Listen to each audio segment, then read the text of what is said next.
All right. Good morning, good evening, good afternoon, and welcome to our newest episode of Going Meta. It's already season 3, episode number 8. I'm super excited to have join me again our amazing Jesus Barraza. Now I hear live from somewhere that is not your office. So you're super grateful that you're squeezing this in today and making it work. So Absolutely, I wouldn't miss that. That I was just removing my lanyard because I'm, yeah. I'm I'm I'm in London, not at home, but in London at the Gartner Data and Analytics. And he was lucky that we have kind of a small meeting room. Hope the noise doesn't come through because it's a very busy event.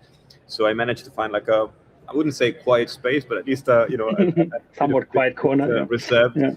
And so really excited to talk about this quite interesting topic today, but also with a lot going on. It's how these events are, lots of great conversations and a lot of interest on semantic layers, on graphs, on context graphs. So really good.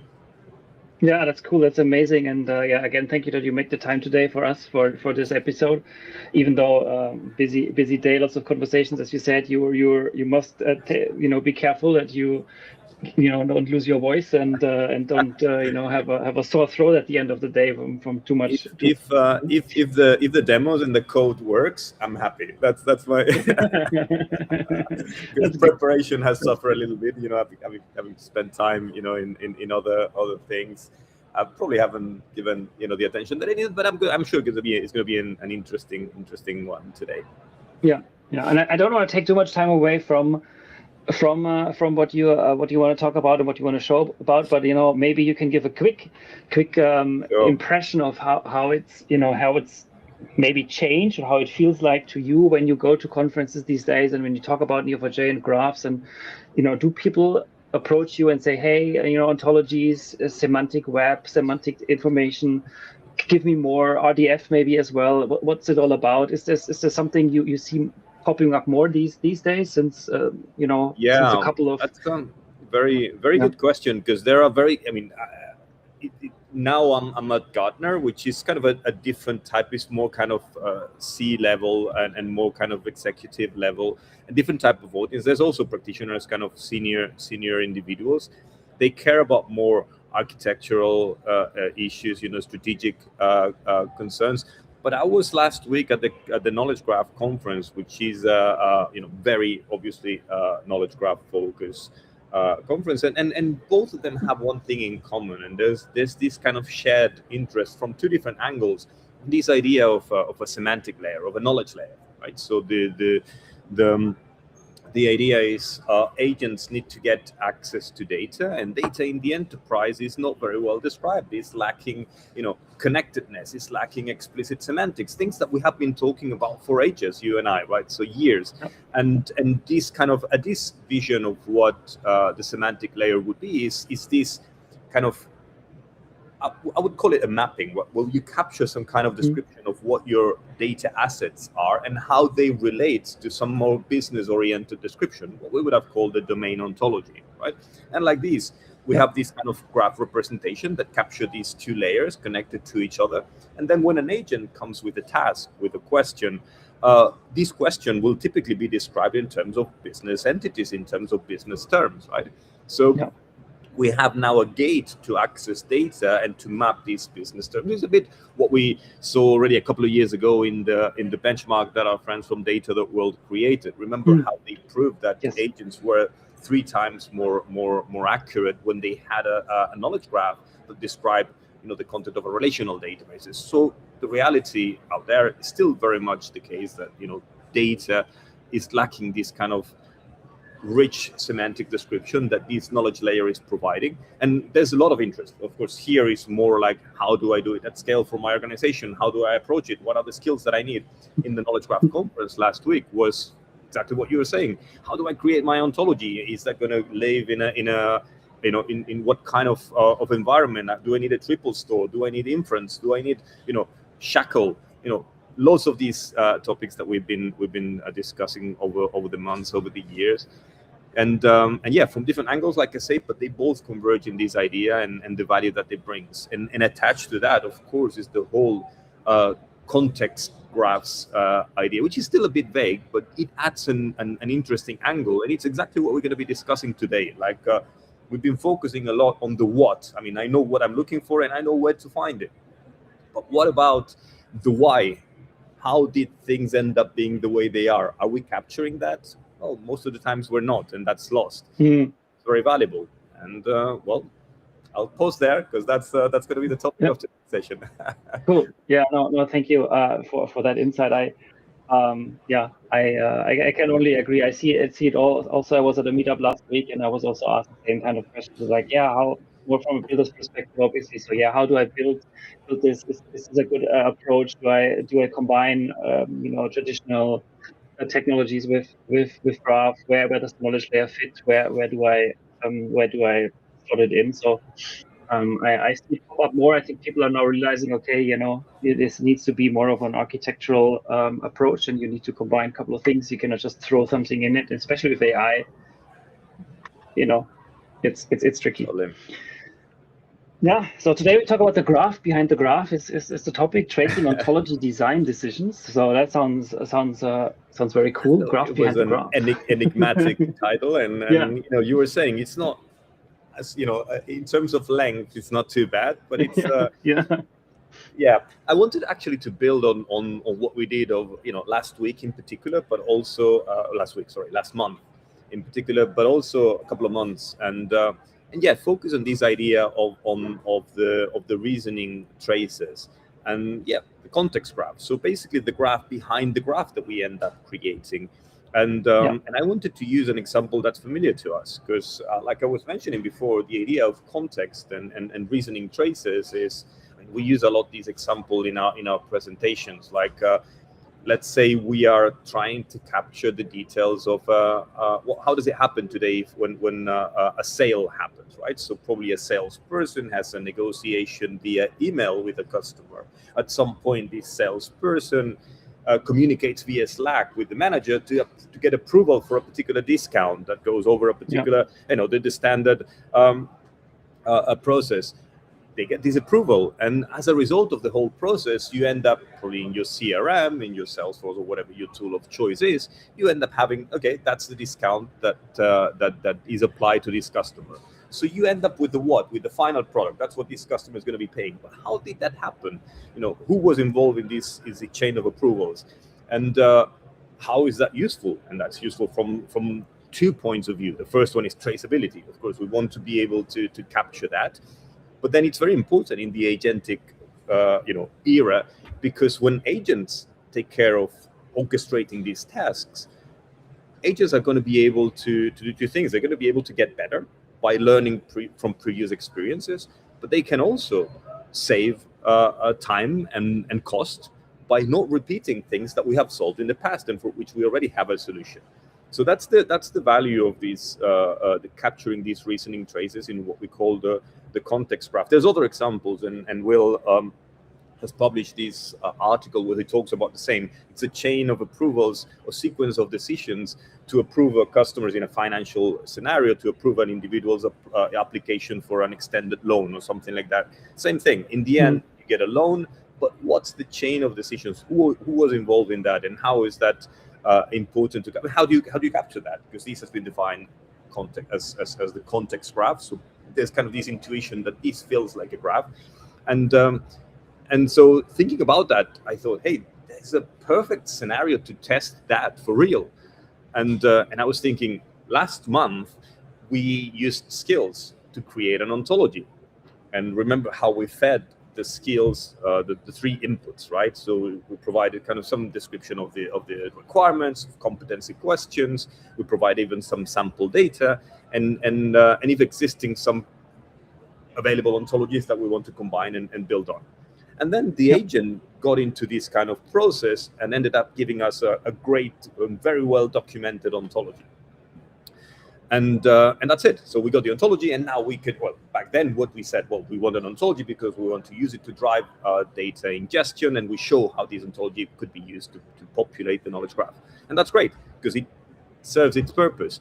But then I was thinking, right, an ontology is a living artifact. So maybe a month later, requirements will change, and the ontology might need to evolve. And what do we have? Well, what we have is an ontology that has some comments, some documentation. It's a rich artifact, but all the decisions that went in the process of modeling. Why did you model that as a node instead of as a property? Why did you take that property and refactor it as a separate node?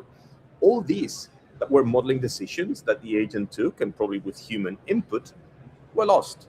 And chances are, like I say, later on when we need to evolve the ontology, we might be reverting decisions that had been taken. So because we lack that context, and this is exactly the decision trace that's extremely valuable. And I wanted to show how we can very easily plug it into our agent, in our ontology builder agent, well, implemented as a skill. And the way to do it was very easy, because it's something that we touched on also a couple of months ago when we showcased and we went over the agent memory package that we released roughly 2 3 months ago. So the agent memory package, and actually it's great because in that session we didn't go into the kind of reasoning memory, the reasoning traces, because we show the short-term and the long-term memory. But there's a third component which exactly implements that idea. So because this is available as an MCP server, I thought that's perfect. I'm giving you the introduction. I should be sharing my slides, shouldn't I? I mean, we started talking and I've completely forgot to let me do that quickly.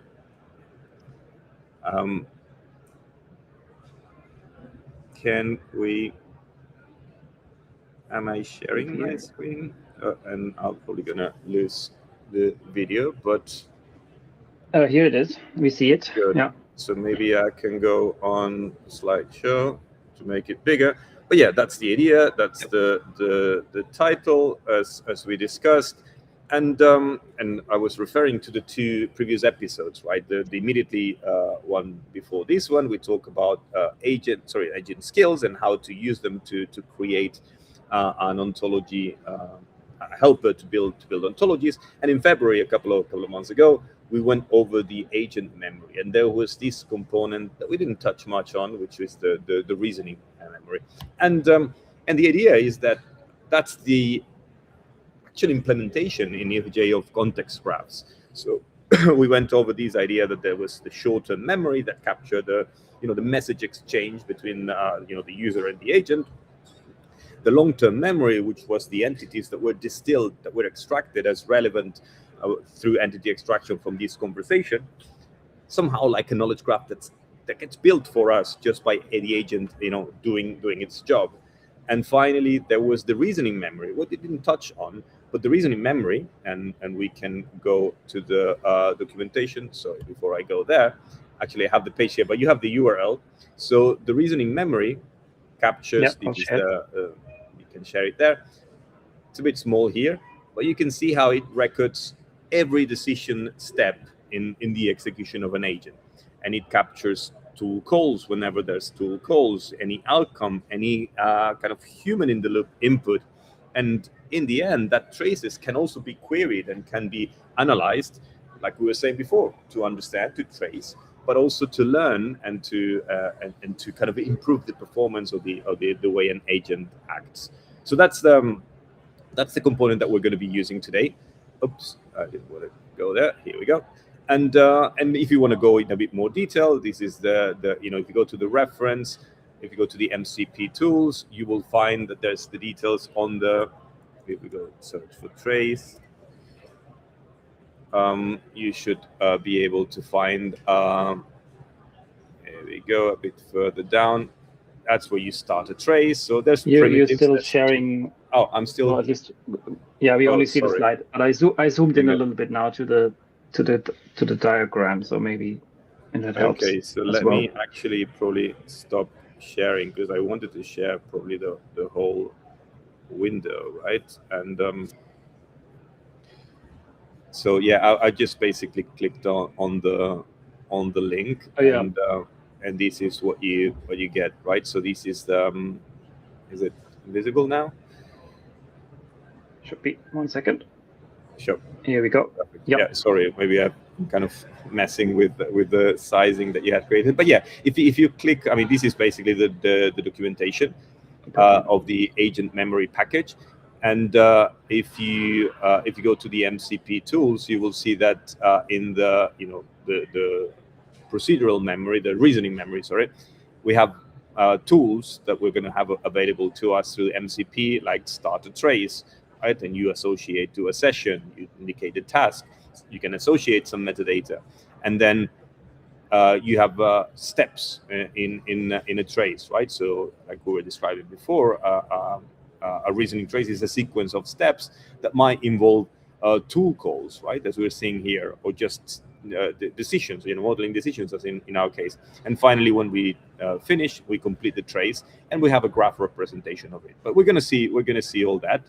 So I'm going to, sorry, I'm in a single laptop today, and that's so I single No screen. problem. Sorry, I don't have, so I have to stop and reshare. But yeah, that's the idea. Hang on, let me share the whole desktop, right? That's what I'm going to do. Well, if you do that, yeah, then it's easier to jump between between windows. Exactly. So let's do that. So I share the whole screen, and here we go. So back to the slides. So this is the, if you go to the memory types, you'll see the page that I just shared, but basically describes the MCP server and the tools that it comes with. So yeah, we're going to basically replicate the exercise, the experiment that we ran last week. So we have a bunch of medical records, and ultimately we want to build a knowledge graph. But before we do that, we realize that we need an ontology. So we're going to use these agent skills to create the ontology, except that this time we're going to get two things. We're going to get the ontology, and we're also going to get the modeling trace, which is going to be equally important. And we're going to show how by persisting the modeling trace, persisting your memory, you kind of owning it. I mean, you'll be able to reuse it from different agents, from different surfaces, because that lives in your graph, and you have full control over it. So that's the plan. So yeah, and you can always come back to it. I think that is also something you absolutely you realize when you do a little bit of an interaction with any kind of LLM. You realize, oh, now it's forgotten again what I talked about a couple of prompts ago. So it's super crucial to have this kind of history view, memory of what you did, why you did something. Yeah, totally. And this time, I think last time we used VS Code, Claude Code in VS Code. Today, I thought we'll use a different surface. We're going to use Claude Desktop. And in preparation, and you can check previous sessions to see how to do this, we installed the agent memory MCP server, right? So it's already installed, and basically it connects I'm going to show you in a minute, because it connects, gives Claude Desktop access to my Neo4j instance, which is running locally. In this case, I didn't want to risk it with the internet connection here. So what we're going to do is, because we want actually to build kind of implicitly this kind of logging of the decisions, we're going to use this idea of a project, right? So this is a feature that you have in Claude Desktop that makes it possible for you to, depending on what's your client, what's your host, you're going to have different ways of doing this. But I'm going to create a project that I'm going to call Going Meta from May, and I'm going to give it some specific instructions, and the instructions that I'm going to provide is exactly how it has to trace any decision. And this is going to be shared, in the code of this episode. But again, it's a markdown file. Let me. I hope this is visible. I'm going to copy paste it, and we're going to see that in a moment.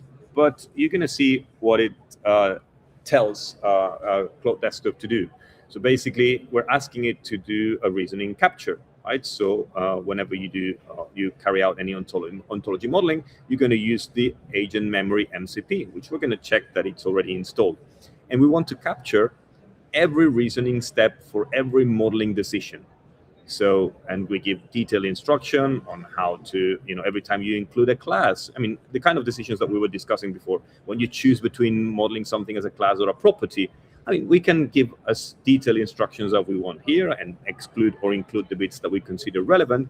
But basically, I indicate the level of detail, etc., and how to use the different calls in the server, the start trace, reasoning step, etc., So I save the instructions, and I'm now ready to test it, just to make sure that we have the MCP. I mean, we can do it in a number of ways. So we can see that the connector is there. So we have the agent memory active, and we have the skills available as well, which is the Ontology Builder Assistant that we created in the last episode. I added an additional step to it, which is kind of a human validation, because I wanted to have kind of this human in the loop intervention as well. But basically, you probably remember that it was pretty straightforward. So it would say, help me build an ontology based on the requirements described in the YAML file and the sample files, sample data in the text TXT files. And I'm going to go and pass them, in this case, because it's Claude Desktop, it doesn't have access to my folder. I have to explicitly share files. I'm going to go to last episode, session 45, and we had I'm going to show it in a minute. So the requirements document in a YAML format, and I'm going to take 3 random TXT files, I don't know, the first 3 or the last 3, whatever, 1, 2, and 3. And I think I've lost the YAML, so I pass them to the client here, and let's kick it off, because it's going to take a moment. But it's going to basically identify that it has the skill that we created, so it's checking the available skills. Hopefully, it's going to realize that it has an ontology builder skill, and then we'll analyze the rest of the elements, right? So while it's at it, it's realizing that it's going to model the start, I mean the trace, as we said, and we're going to see the effect of that. So let me show quickly so that people can follow. So we have remember that the requirements were something like, I think I'm in the wrong repository, but it doesn't matter, because I think I should have do I have maybe not here, so let me open the file in 44.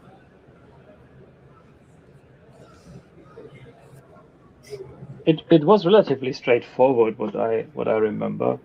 Yeah, no, absolutely. It's really simple, but the requirements, I just wanted to show actually the requirements was a YAML description that captured, a description of, I want to create a graph schema for clinical case sheets, right? So, and I provided a collection of competency questions. I explicitly was describing things that were out of scope, but it's, this is just one way. We could just pass it at natural language. I mean, this is my way, because I have another skill that creates this type of format and kind of bundles it all in a document, because I was thinking maybe we want to version these or something like that. But anyway, so basically the list of competency questions, the requirements, and some assumptions, right? So that's what comes in this requirements document. So let's go back to it's still working at it, so it's recording the memory steps, and we can go and check, because I said that it was connected to my Neo4j database. Let's go find it. I call it context graph, and we should be able to have some queries here. We have reasoning traces as a graph. Let's run it. We're not going to find it because I need to probably rename the ID. Let's find what it's called. So there will be a let's find it here, because the name is assigned randomly, so I need to pick the date. So okay, let's see. Let me copy it like that, and I'll go back to my query. Actually, I can probably modify it here, because I think like this.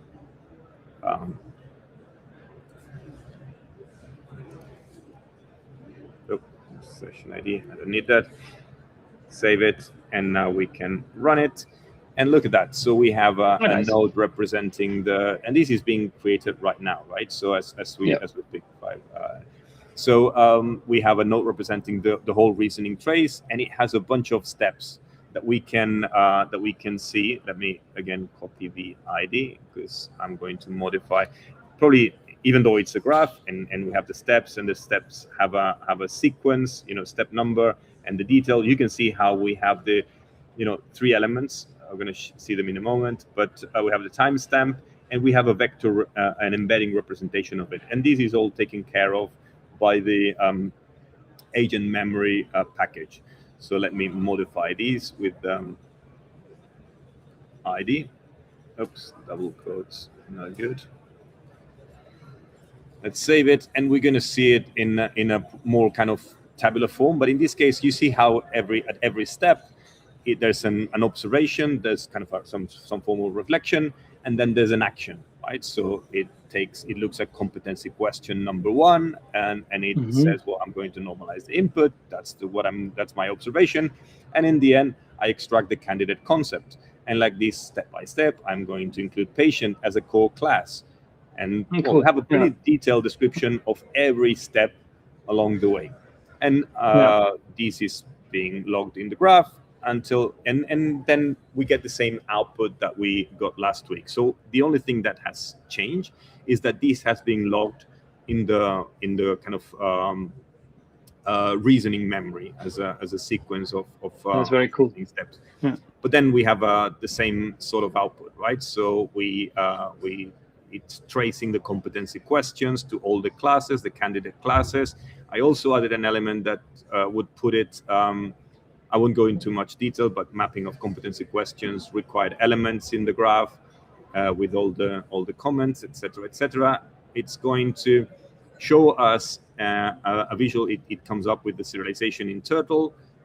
It should show us a visual representation. I've not been very successful because I use what's it called, Mermaid, which is a format that Claude supports, but it tends to be a bit messy. I mean, maybe the best way would be to take the ontology and import it if we want to navigate it. But you see how there's a notion of patient, there's an encounter, there's a procedure. It gets a bit messy with the arrows, so it's not the ideal kind of environment to visualize. But I thought it could be helpful. So there you go. So we have a first model.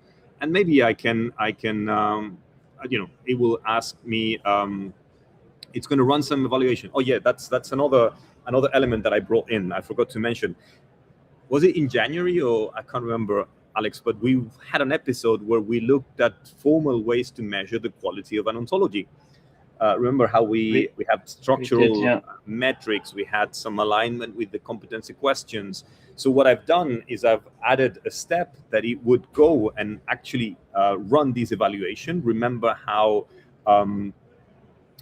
we can introduce code, and basically it gives me the output of the quality evaluation. So it found no issues, which is great and probably expected because it's implementing best practices. So it's kind of a clean ontology, but it's a way of adding an additional validation step. And that's sorry, I forgot to mention, but this is something that I've also bundled into the skill. You'll see in the skill how we included this additional element. So now we have this was the January episode. I'll link it in chat and also in the video description on YouTube, so you can directly click and watch it. And actually, for full to give the credit, I was using the ontology pitfalls repository that's created by D2K Lab, because it's an open source library that I was using to basically run this. It's an implementation, a Python implementation of this pitfall evaluation. So there you go. So we have an ontology that now we can explore in Protege, of course, as always, being a TTL file. Or we can do in any other way. It's kind of slightly different as the experience that we had last month in Claude Code, where you could create files. Claude Desktop does not have access to the file system, so it gives you a link, and you can download it from there. But there you go. So that's the process has not been changed substantially, but the kind of byproduct that's really important is the trace that we've seen persisted in the graph. Now, we were saying that's important because, well, first of all, it gives me this kind of really detailed trace of why decisions were made. But now let's say, okay, we generate the, we translate the ontology into the JSON representation for the graph rack package. We populate the graph. We're happy. We have agents that are working on that data. We have a conversational experience. But 3 months later, 6 months later, we have additional requirements, and we need to go back to the ontology. And what we have is just the ontology, right? Which is not bad, because as you can see, the ontology is well documented. We have descriptions of all the entities, the properties, the relationship. That's the nature of an ontology, right? And that's great, because that would go probably in version control. We would have it in GitHub. But, what if some of the decisions, I'm going to revert that, and I don't know why it was modeled in a particular way, or I'm going to contradict some of the decisions that were made in the first place, because that is lost. That becomes documentation, and as always, documentation gets lost. Now we have a representation in the graph, a representation that I can query. So let's say 3 months later, 6 months later, I ask myself, hey, why do we have, let's pick one example here, I don't know. Why do we have, give me all the context on why the class medication was created, right? So let me copy this, and just to show and simulate that, I say, okay, now I'm accessing that memory, because that memory, remember, is in my graph. So it's not dependent. I've used Claude in this case, but it's not Claude who owns it. That's important. It's IP for me, and I've persisted in my graph. So when I come later on, and this is an example of Claude code, and I'm going to make sure that we have access, obviously, to the MCP server, because that's what we're going to need, has the agent memory, and it's configured to point to the same graph. Now I can say, okay, different environment, different client, different agent. I'm going to say, tell me all about the modeling of the medication class. Right? It's not a very specific question, but you can be, why a certain property was modeled as a property, right?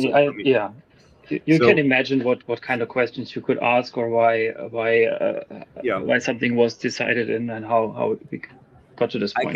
I can actually be more specific, because maybe what Claude would go and do is go and look at the ontology and tell me, well, in the ontology there's this or that. But I can be specific and say, don't look at the ontology itself, but just at the reasoning trace. And hopefully it's going to realize that it has access to the agent memory. Fantastic. And it's going to run some search, and hopefully that will find some information about that class. And I don't know, in this case, in this example, everything is obviously now AI generated, but imagine you worked with a bunch of people, you sat down 6 months ago, and you decided on a couple of things, like what's something called why something called like this, and then you agreed on something, and then you implemented it, and somebody decided on something, and all of that, and then it's like, in real life, much more complicated than an LLM created something and then ask an LLM again why it was created like this. It's more messy, and that's why it's generally, I think, becomes quickly very, very confusing. And who remembers what they did 6 months ago in detail, and then it becomes quickly like a huge problem, and you say, oh well, I don't remember. Jason is not around. Who knows what's been decided? Let's look back into the tracing.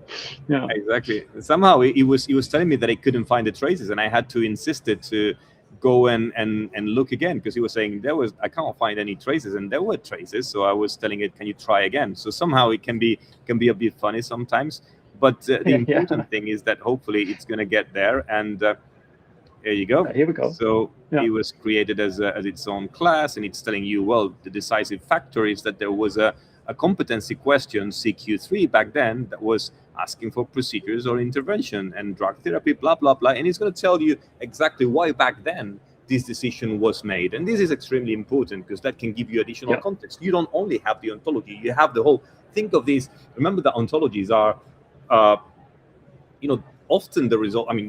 the objective is interoperability. So the result of some consensus, right? It's either at the department level, at the organization level, at the industry level. So sometimes think of the standard ontology, schema.org, like FIBO. There might be, loads of conversations, by consortiums, by members, by participants, contributors, and this is typically, well, maybe it's not lost, but it's kind of in maybe chains and threads of emails and distributions lists. So yeah. This is a way of structuring all these decisions, right, in this context, driven by an agent, in a way that then we can very, very effectively and very efficiently ask back. But maybe we can build it as well, and might be an interesting exercise. So I can build the reasoning traces in the ontology builder agent itself. So basically, whenever you make a decision, I could put it in the skills and say, whenever you make a decision, check that it does not contradict any of the traces of the decisions made in the past. Or if it happens, articulate it and make it part of the. So like this, you not only have the state of the ontology as of today, but you also bring all the legacy, all the knowledge and all the traces that are the result of previous decisions. So that was it. That's what I had for today. But I thought it was an interesting example of actually context graphs, in a real scenario. So here there's a bunch of modeling decisions, and yes, it's true that here it's mostly agentic, but we could introduce human in the loop. I could say, every decision have a human validation or human input. So that would enrich even more the trace, right? It would not only have the modeling decisions by the agent, but the input provided by the human, by the expert, and you could trace who and what approved what. So yeah, that was it. So the presence of agents in tasks of every nature, and this is one, makes it really easy to get them to trace. They're very good at acting as somehow scribes of humans are not great at documenting. It's a tedious task, but when you have an agent that does it for you, because they're involved and they're orchestrating the process, then this trace becomes really useful and usable. So I hope that's come across. And yeah, the central element, like I was saying, is that you own this graph, and this graph captures all the decisions, all the important decisions that were made in this modeling exercise. So yeah, that's that, Alex. That's what I had for today. I don't know if we have any questions from attendees, but no, I mean, let's go back here, sharing, because otherwise we have this. This has been amazing, and I think this is a great example of how to follow decision, how to follow these traces, and how to bring this up. And this is one example that we showed here with an ontology, but it could be, like you outlined in the beginning, it could be anything. It could be other things, like why something has been discounted, why have you decided to buy from supplier A instead of supplier B, why is this or that? And then if you document it, and if you save it, store it in a graph, and it makes it available to you, you can always look back and see, okay, what's happened, why was something decided in a fashion, and with this iteration and this build up, I think quickly it's probably going to prove its value very, very, very, very quickly, because you forget things, you don't remember things. But if you have like the overview and say, okay, yeah, we started out with,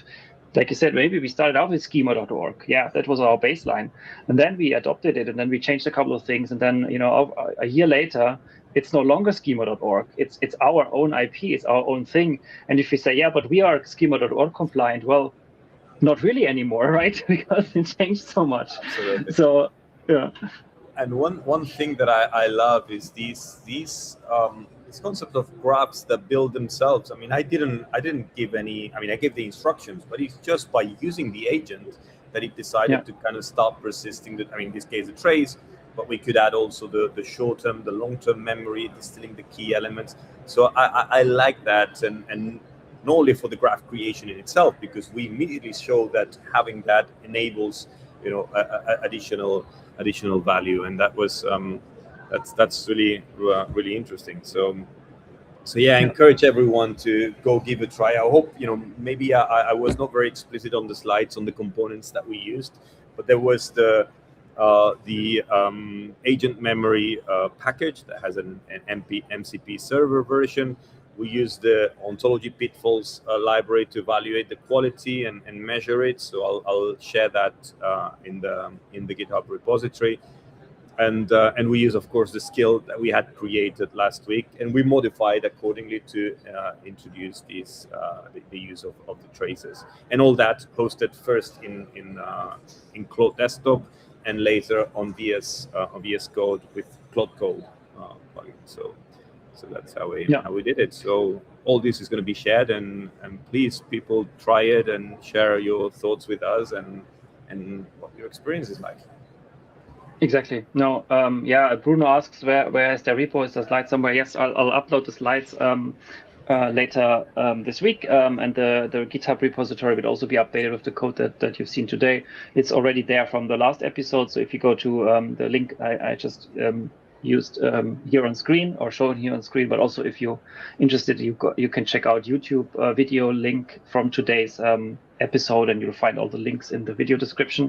So that's all will be there. But I think this link is also in LinkedIn, so you'll see that there. And like Jesus said, try it out. Give us some feedback. Let us know if you build something with it, and what your experiences are about this, and we can only learn from that. And if you have any suggestions, any other things you'd like to see, let us know. I think that would be cool to get some feedback here from you all. And I think that brings us to the end of this episode. So thank you very much, Jesus, again for the demo, for the code examples, and for the interesting topic that we are discussing today, or have discussed today. If you want to learn more and want to see more, we will be next up live with a session with Arthur. Arthur talks about NeoRB, real-time crypto arbitrage intelligence with Neo4j and AI agents. So that should be fun if you're interested in blockchain and cryptocurrencies and in trading in that space. And it should be interesting to join. Obviously, Notes 26 is around the corner. Not really, it's November, but the call for paper is open. So if you have an interesting story to share, if you want to show something around graphs, anything you're building, anything you're working on, or you want to get people excited about, you have until the 15th of June to submit your session. It can be a workshop as well. So if you're interested in teaching people, looking forward to workshops as well. And if you're just interested to to attend, then 12th of November is the date, and you can register as well already. And then one thing I'd like to mention here is the Neo4j Aura hackathon we're currently running. So we have a $50,000 Aura agent giveaway. You do the agent course on Graph Academy, and you get $100 in credits for your Aura agents to build and to explore. And if you submit a project also by 15th of June, any kind of project, you get a T-shirt. So if you're interested in build some stuff with Aura agents and Neo4j, then participate and show us what you do. And with that, I think we're at the end of the episode today. Again, very much thank you very much to Jesus for participating and for the very, very interesting session. And thank you everybody for watching. Thank you, Alex, and see everyone in a month.